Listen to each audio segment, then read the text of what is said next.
भैया बिरहा ना हुई तो जमुन गौला बाग की इतना देरी ले आ रही है खत्म करते हो देखा हमार वंदना सुना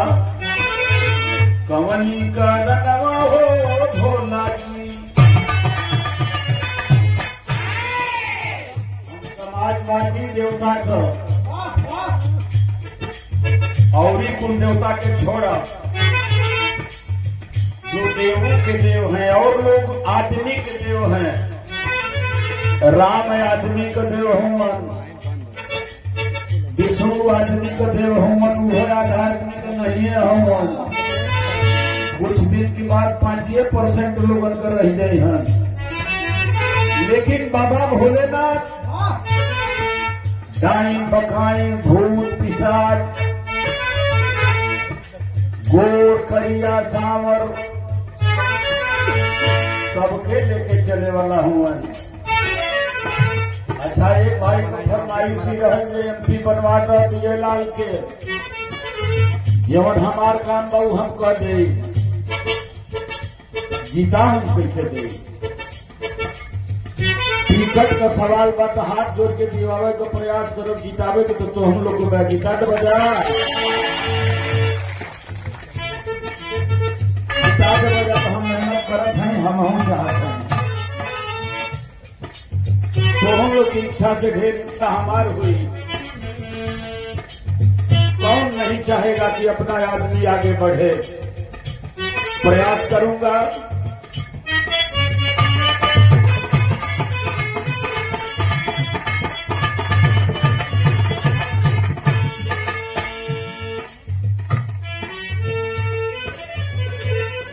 महर्षि गालूदास नागा बाबा की धरती से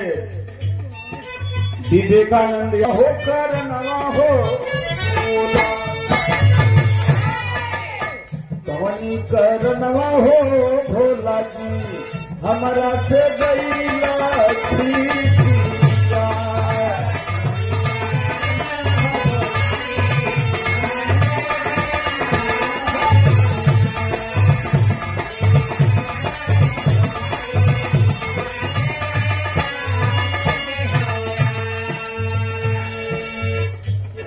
गैला खिसियाए बाबा काहे खिसिया गैला एक खातिर में विजय लाल से आगे जंगल हो गई कहीं मदद कर बाबा। अरे बड़ा कमजोर हम बनी हो गई आज भाई भाई से लड़ाई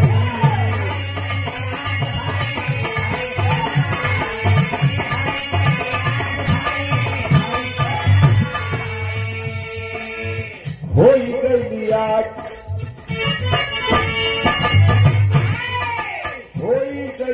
आज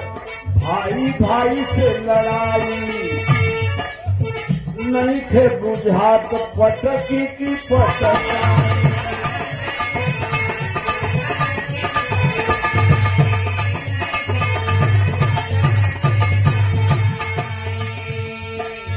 बाबा दंगल तो दंगल हो भगवान दंगल तो दंगल हम भाई नौका गवैया ना है विजय हो गई आज भाई भाई से लड़ाई नहीं थे बुझात पटकी की पटकाई भूलल की नवा हो भोला जी भूलल की नवा हो भोला जी लला लड़का रे लल्ला लला रे लारे लल्ला भूलल की नवा हो भोला जी आकर के तेरे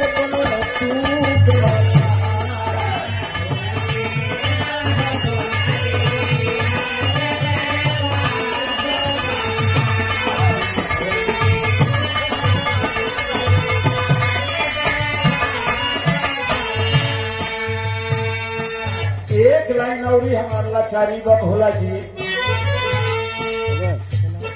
एक वीर बहादुर सिंह घोड़ा के बड़े शौकीन हैं। वीर बहादुर यादव।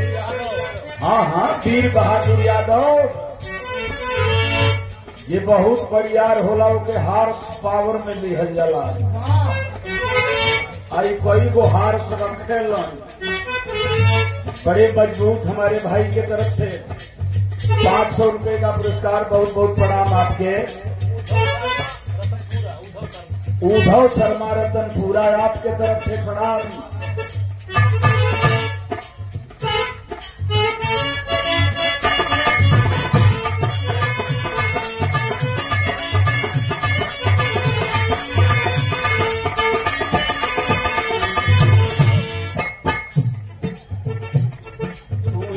ना गावेलो हम गाते छिप गए सारे नजारे, हो क्या बात हो गई, हो मोरे नजारे, हो क्या बात हो गई, तुमने काजल लगाया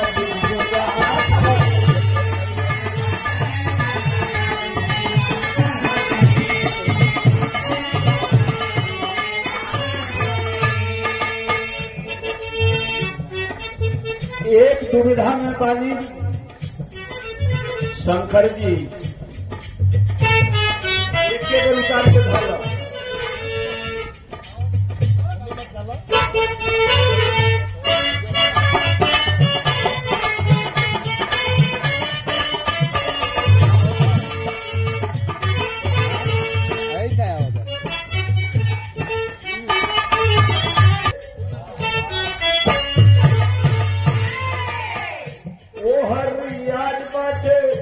हर बाबू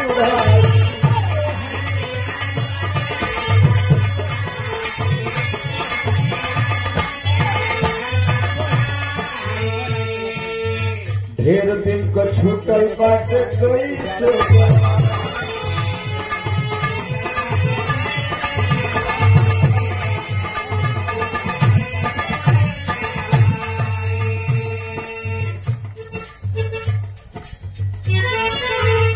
फरसी ना आवे, लेकिन फरसा का घर है। लरे ला ला ला लरे ला ला लरे लरे ला ओहर रियाज बाटे एहर बुढ़ाई, बहुत दिन का छूटल बाटे कैसे गवाई, अपन बजनवा हो भोला जी, अपन बजनवा हो भोला जी, महफिल में देवा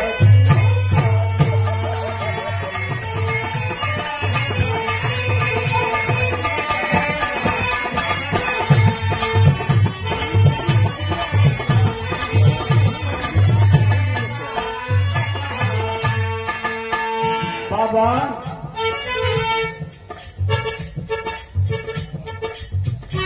अरे बड़ा बहादुर रवैया से भेंट भइल हो बाबा, कुछ उपाय लगाओ।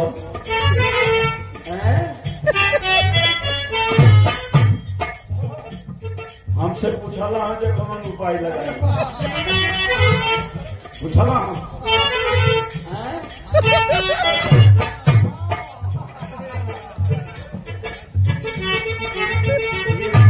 पहलवान के तरफ से महाबली भारत प्रसिद्ध मल्ल विद्या के सम्राट स्वर्गीय हरिकृष्ण पहलवान के भतीजे मटरू पहलवान की तरफ से बहुत बहुत शुभकामनाएं, आशीर्वाद। बाबा एक ही काम कर, हम सपरी ना हमसे कुछ उपाय कर तबे का पाई भर रहा।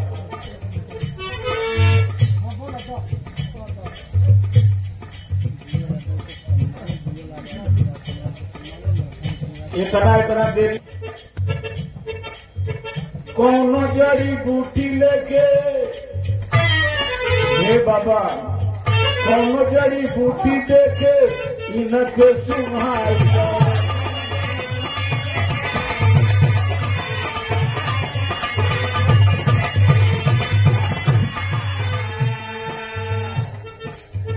कैसा हूँ रोका बाबा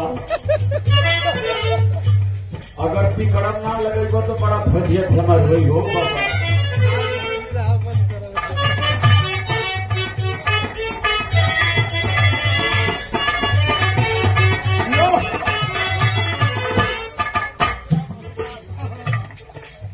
कौनो बूटी देखे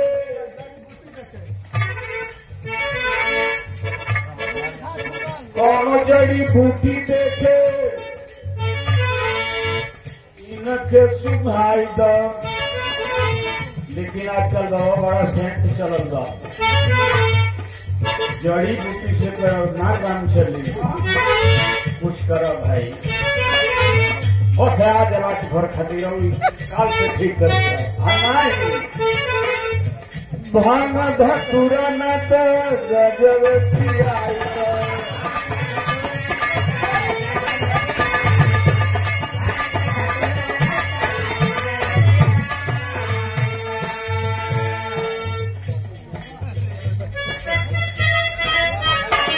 बहुत प्रिय है तो हम ही कहते रहे हम विजय जी कौनो जड़ी बूटी लाके उनके सुनाई दो नहीं तो भांग धतुरा गजब पियाई दो फूलन पिया ना हो भोला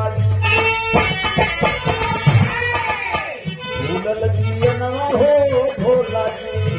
हमारा के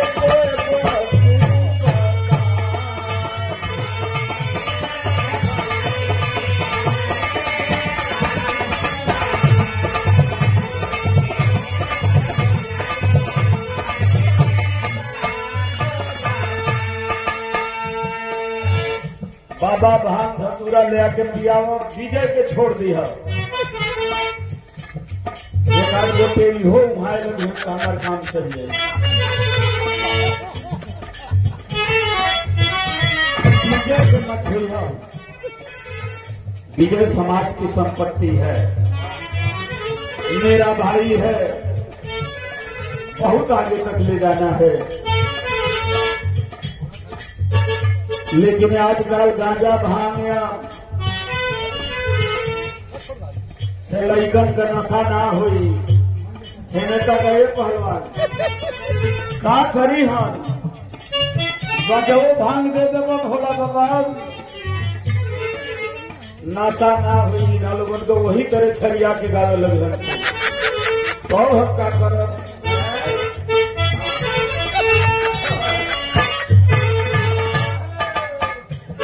हाँ हमारी बात हो जाए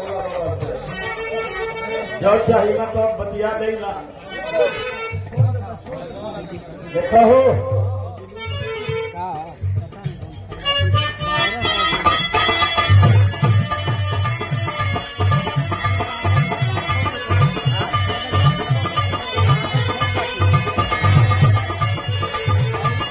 हो गई विजय लाल आज हमारी कोई विराट भर रहा विजय ना हमसे कहला हम बाबा की सब का करी गाजा भांग ना काम करी तो हे बाबा बस आज भर खाली खाली आज भर काल दूसरा से गाना बा हमसे कोनो मतलब नहीं आज भर खाली धन लोगन के पगलाई द कीड़ा पीछी गोजर उनकी धोती में घुसाएगा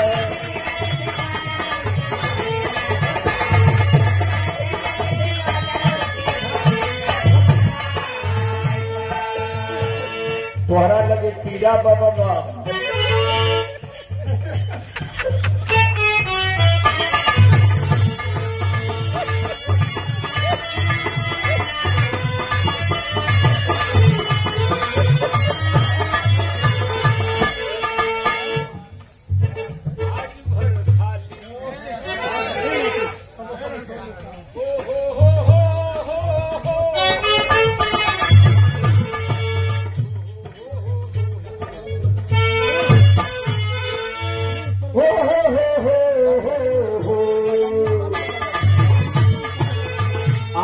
भर खाली, आज भर खाली इनहू के पगल आई द कीड़ा बिछी गोजर धोतिए नहलाई द। लेकिन कीड़ा बिछी गोजर पे जब उनके कुछ झाड़ झूड़ के फिर ठीक हो जाएगा। ये मेरा तो खालिए हो गई हुई बाबा, दिनवा भर में पूजा भई हुई, ये मेरा तो खालिए हो गई हुई। आपन बेलनवा हो भोला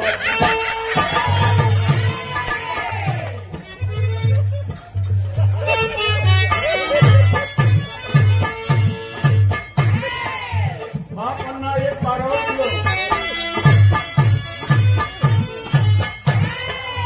यो करना एक पारोट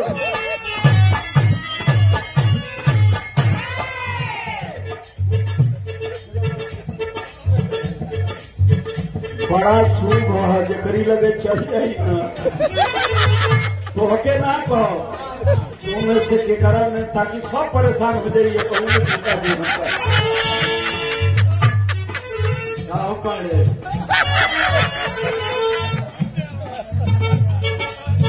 आपन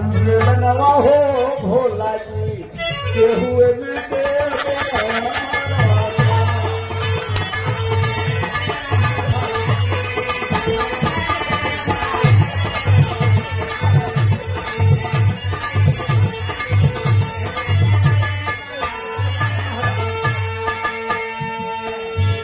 अरे बाबा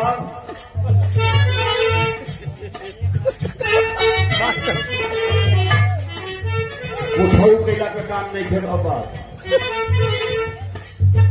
देव जी कहे सही सही है बात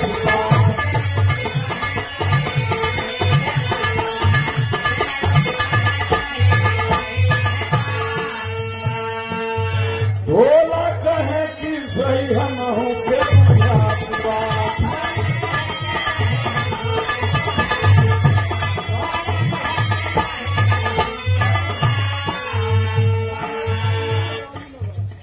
राम आधार यादव अलीनगर मऊ आपके तरफ से पुरस्कार बहुत बहुत प्रणाम। और गोलू सिंह सराय भारती आपके तरफ से